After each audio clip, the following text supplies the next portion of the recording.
Olá, moçada, vamos à nossa segunda aula, sempre com o objetivo de retomarmos o nosso conhecimento e termos um sucesso muito bacana na nossa avaliação de recuperação. A aula de hoje vai se basear na segunda lista de exercícios que já está postada no AVA. Resolveremos 4 deles, outros 5 ficarão para que vocês resolvam, já com as soluções comentadas, né? E esses 4 exercícios que resolveremos hoje, um deles será sobre PG, né? O limite da soma, a última matéria que nos ficou faltando, fatorial, e dentro da análise combinatória, vamos revisar o princípio fundamental da contagem, o princípio básico da análise combinatória, e resolveremos exercício de anagrama, caracterizando o importante agrupamento ordenado chamado permutação. Então, ficou faltando na aula anterior nós relembrarmos o conceito de soma dos infinitos termos de uma PG. Ou seja, se nós temos uma PG com infinitos termos A1, A2, A3 e etc. E a razão dessa PG é um número que se encontra entre -1 e 1. Se essas duas condições forem satisfeitas, é possível calcular o limite da soma desses infinitos termos. Ou seja, quando somamos esses termos, para qual número ele se aproxima, esta soma se aproxima? E essa expressão é dada por soma dos infinitos termos igual ao primeiro termo sobre 1 menos π. Então, vamos verificar se é possível aplicar essa expressão neste exercício, que pede para nós calcularmos uma soma de infinitos termos. Se cada uma dessas parcelas for termo de uma PG, e se essa PG tiver uma razão que se encontra entre -1 e 1, poderemos utilizar essa expressão para obter este valor desse cálculo, né, dessa soma. Então, vamos verificar se 1/3, menos 1/9, mais 1/27, menos 1 sobre 81. Vamos verificar se isso é uma PG. Primeiro passo, cálculo da razão.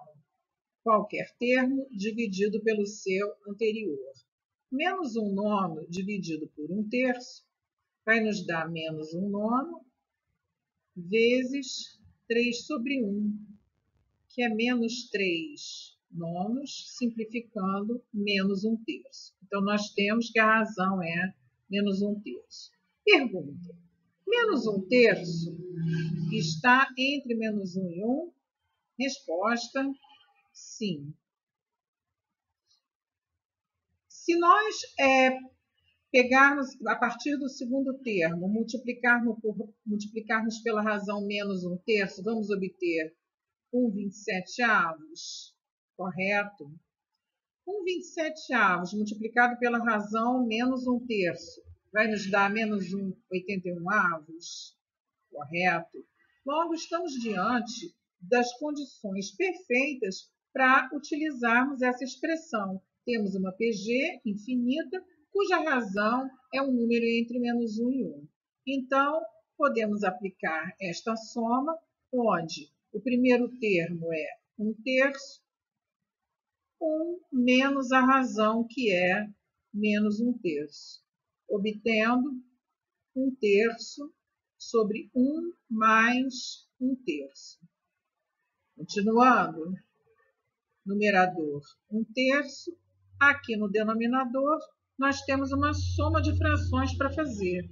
MMC, 3 mais 1. Isso vai nos dar 1/3 sobre 4/3, divisão de frações, mantém a primeira e multiplica pelo inverso da segunda. Como é multiplicação, podemos fazer esta simplificação, obtendo como resultado 1/4.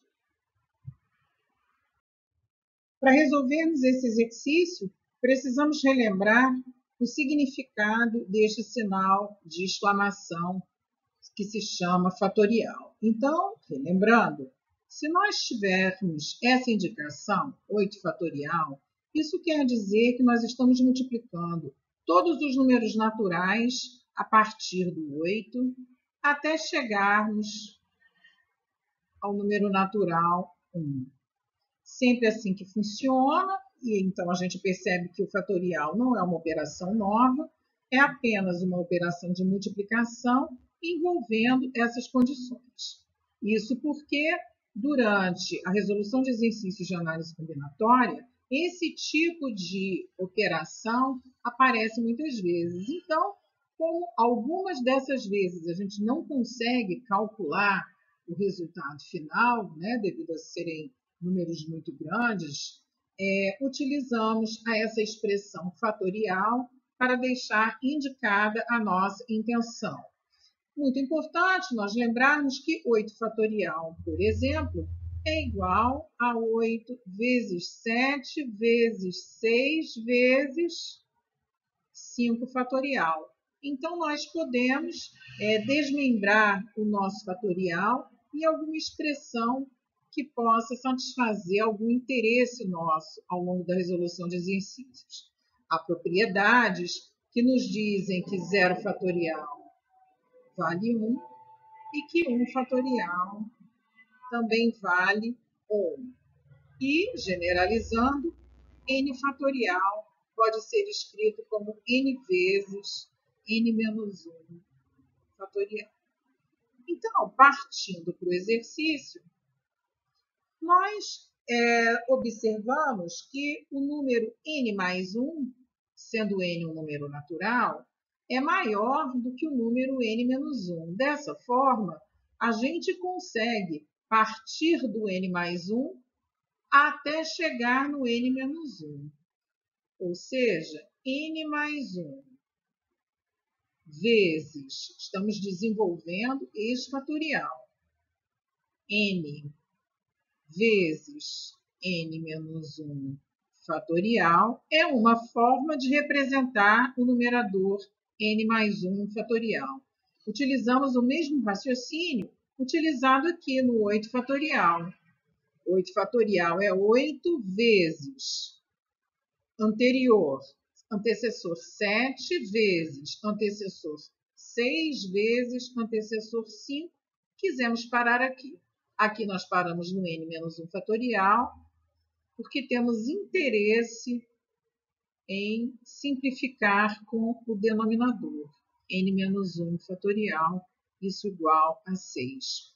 Como as operações são de multiplicação, podemos fazer essa simplificação e no numerador obtemos n ao quadrado mais n. N ao quadrado mais n, e esse 6 pode vir para o primeiro membro e obtemos uma equação do segundo grau, cujo delta, que é b ao quadrado menos 4 vezes a vezes c, valerá 1 mais 24, que é 25. Consequentemente, a incógnita n, que é menos b, mais ou menos a raiz do delta, sobre 2 vezes o a, vai nos dar como resultado menos 1 mais 5 sobre 2, ou menos 1 menos 5 sobre 2. 4 sobre 2, que é 2, e menos 6 sobre 2, que é menos 3. Como fatorial só existe para números que sejam naturais, a gente observa que o menos 3 torna esses termos aqui negativos, ou seja, não pode ser menos 3. 2 mais 1, 3, número natural. 2 menos 1, 1, número natural. Então, o 2 está ok. Conjunto de solução desta equação, conjunto unitário 2. Bem, desde que a gente é pequenininho, né, criança, a gente começa a trabalhar com contagem, mesmo sem saber, mesmo sem ter consciência disso. Mas precisamos trazer essa consciência para dentro do estudo da matemática, em especial da análise combinatória. Então, desde que a gente é pequeno e conta nossos brinquedos, conta nossa idade, né? Quantos anos você tem? Quantas vezes a gente já ouviu isso? São todas questões onde está envolvido o conceito de contagem. A gente precisa contar para dar resposta. Aí viemos para o ensino fundamental 1, dentro da matemática, probleminhas, sempre envolvendo quantos docinhos, quantas laranjas, quantas bolinhas de gude, e por aí vai. Chegando ao segundo ano do ensino médio, nós tivemos que aprofundarmos, tivemos que adquirir técnicas para fazer essa contagem dentro do estudo da análise combinatória, que nada mais é do que uma reunião dessas técnicas para que possamos responder seguramente a algumas perguntas de quantos, já que esses quantos já envolvem agrupamentos, ou seja, nós precisamos aprender como formar esses agrupamentos para podermos responder as perguntas que envolvem quantos. Ao longo das nossas aulas do trimestre, nós desenvolvemos com muita paciência o entendimento sobre o princípio fundamental da contagem. Princípio fundamental da contagem. Para isso, nós, algumas vezes, né, em alguns exercícios, utilizamos a árvore das possibilidades inicialmente, para, a partir dela, né, utilizando uma lógica, algo que nos deixasse seguros para entender, pudéssemos formalizar este princípio. Então, por exemplo, só para nós não nos esquecermos disso, se nós temos três camisas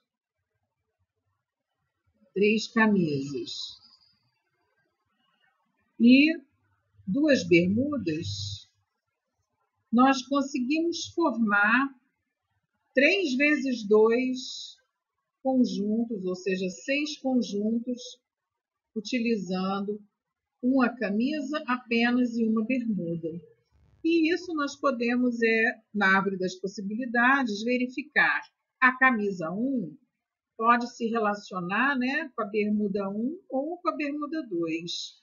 A camisa 2 pode se relacionar ou com a bermuda 1 ou com a bermuda 2.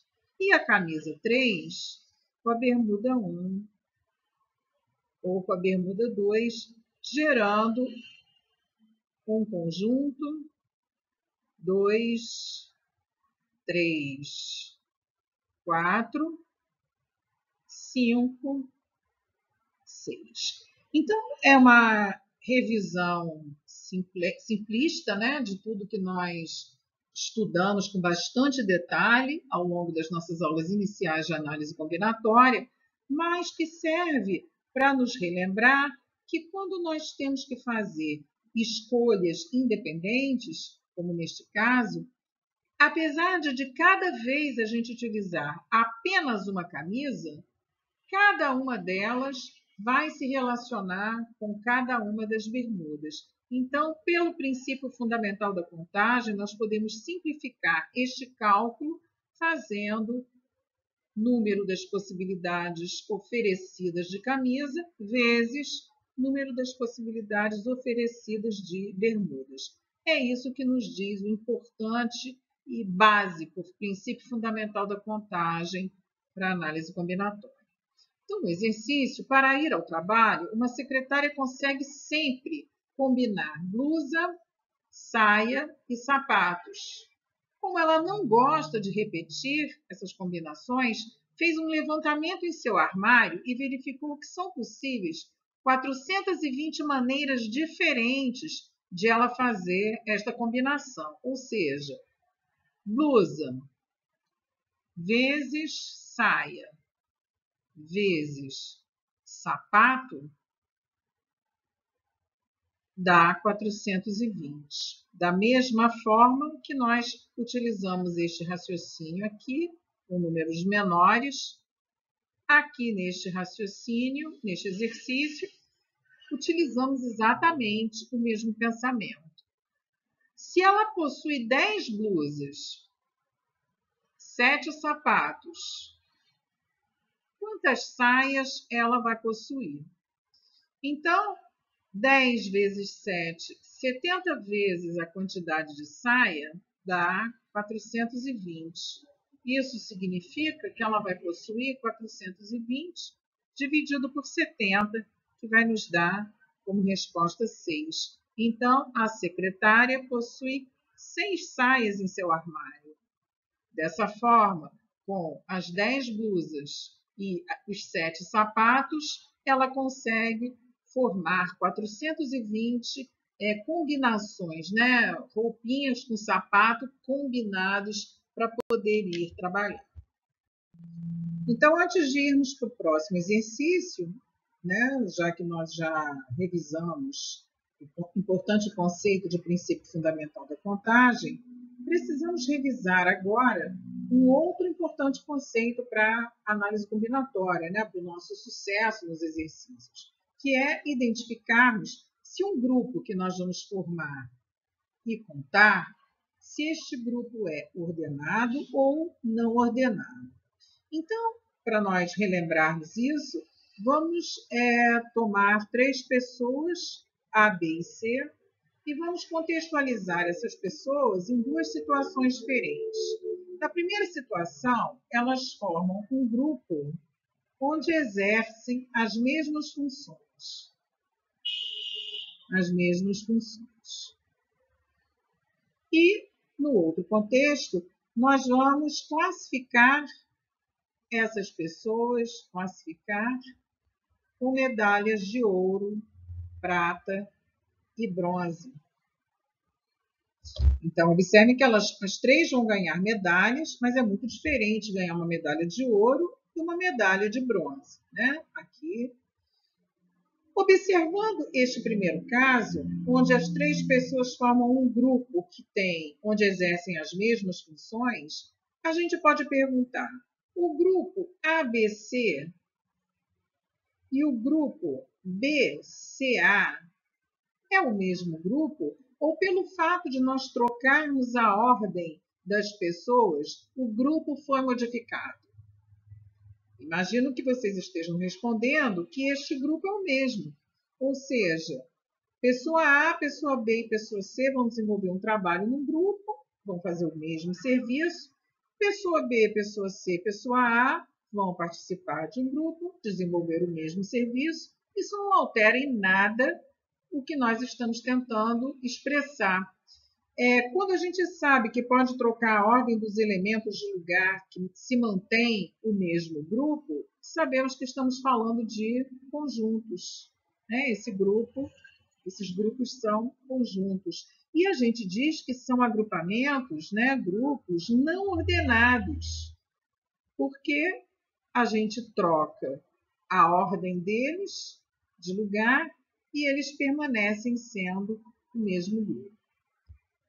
Já nesse segundo caso, onde nós vamos pegar as mesmas 3 pessoas e classificar em primeiro lugar, segundo lugar, terceiro lugar, se A recebe medalha de ouro, B de prata e C de bronze, e numa outra situação, C recebe medalha de ouro, A de prata e B de bronze, a gente percebe que são grupos bem diferentes, porque ser primeiro lugar ou ser segundo lugar faz a diferença.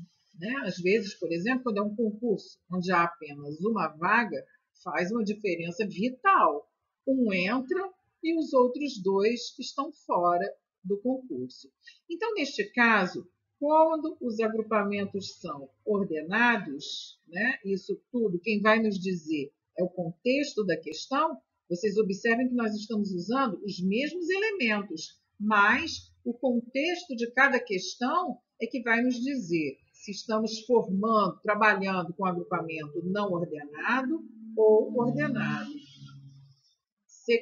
Agrupamentos ordenados são sequências, né? Não podemos esquecer que, inclusive na aula de ontem, revisamos sobre conjuntos e revisamos sobre sequências. Então, de acordo com essa revisão que acabamos de fazer, vamos para o próximo exercício.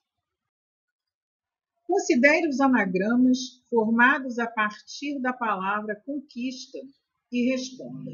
Então, aplicando já o que revisamos no slide anterior, se nós pegarmos a palavra conquista, tirarmos o C desse lugar e colocarmos na última posição, nós vamos formar uma palavra chamada conquistaque, que nem existe, mas não tem problema, porque anagramas não precisam ser palavras que tenham sentido.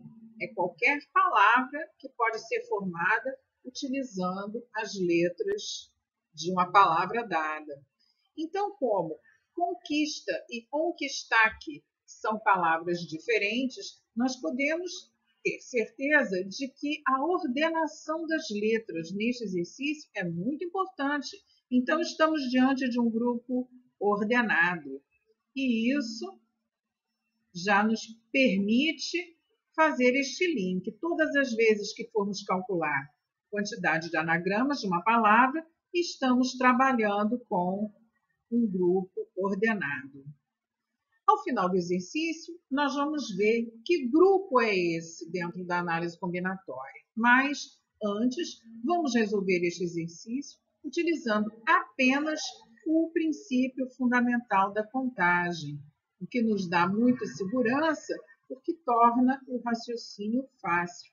Então, a palavra conquista, essa análise é sempre muito importante de ser feita antes de começar a calcular, é formada por 9 letras.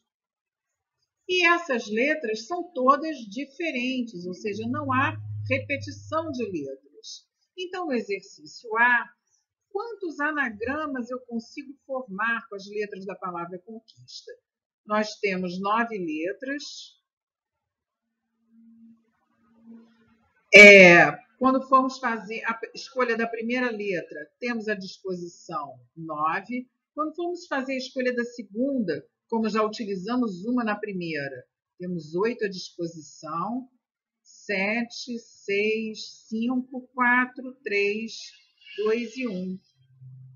E aí surge aquela operação que eu falei com vocês, que aparecia muito nos exercícios de análise combinatória, que é a multiplicação de números naturais a partir de 1, varrendo todos os seus antecessores até chegar ao último, que é o número natural 1. Isso pode ser indicado como 9 fatorial, poderíamos calcular, mas poderíamos também deixar indicado, já sabemos do que se trata, porque 9 é um número grande para a gente ficar fazendo muita operação, né? Muita conta. No item B, quantos começam por T? Então, agora nós vamos fixar a letra T e vão nos sobrar 8 letras. Sobrando 8 letras, nós temos 8 fatorial anagramas que começam com a letra T. No item C, quantos começam por I? Mesmo raciocínio, só que agora, começando pela vogal I, vamos ter 8 fatorial anagramas.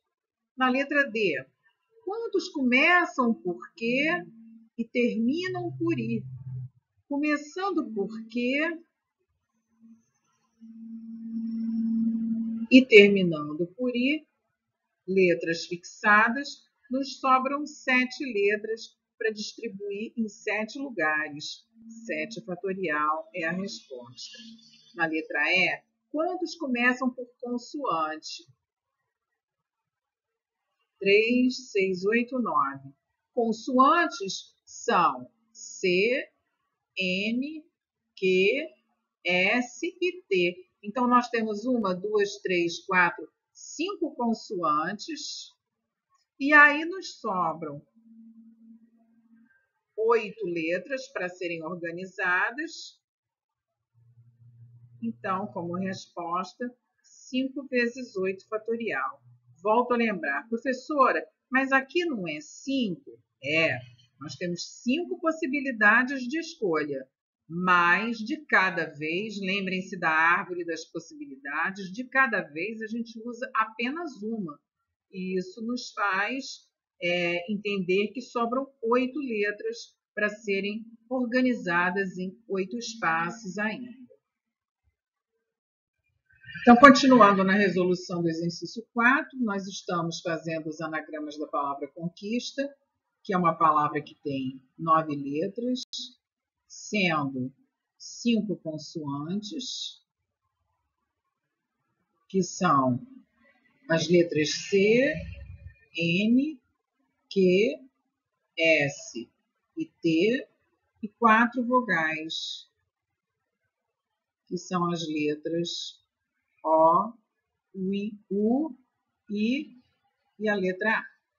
É muito importante, que já frisamos no início do exercício, que as 9 letras são diferentes, ou seja, não há repetição de letras. O resultado da letra A foi 9 fatorial, da letra B, 8 fatorial, da letra C, também 8 fatorial, da letra D, foi 7 fatorial, e da letra E, 5 vezes 8 fatorial.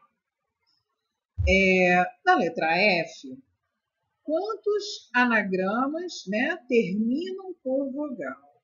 Então, agora nós temos aqui os 9 espaços para nós organizarmos as 9 letras, sendo que no último posição vai ter que ser uma vogal. Como são 4 vogais, para este último lugar eu vou ter 4 opções de escolha, sendo que, como eu utilizo uma de cada vez, nos sobram 8 letras para organizar em 8 lugares. Relembrando que esta operação pode ser substituída por 8 fatorial. Então, nós temos como resposta 4 vezes 8 fatorial. Na letra G, quantos começam por consoante? Então, de novo, nossos 6 espaços. Agora vai começar por consoante e terminar por vogal. São 5 consoantes, nos oferecendo 5 opções de escolha, 4 vogais. Usamos uma de cada vez, então 2 letras já foram utilizadas aqui no lugar, no primeiro lugar e no último lugar, sobrando 7 letras para nós distribuirmos em 7 lugares, nos dando como resposta 20 vezes 7 fatorial. 20 vezes 5.040, nos dando como resultado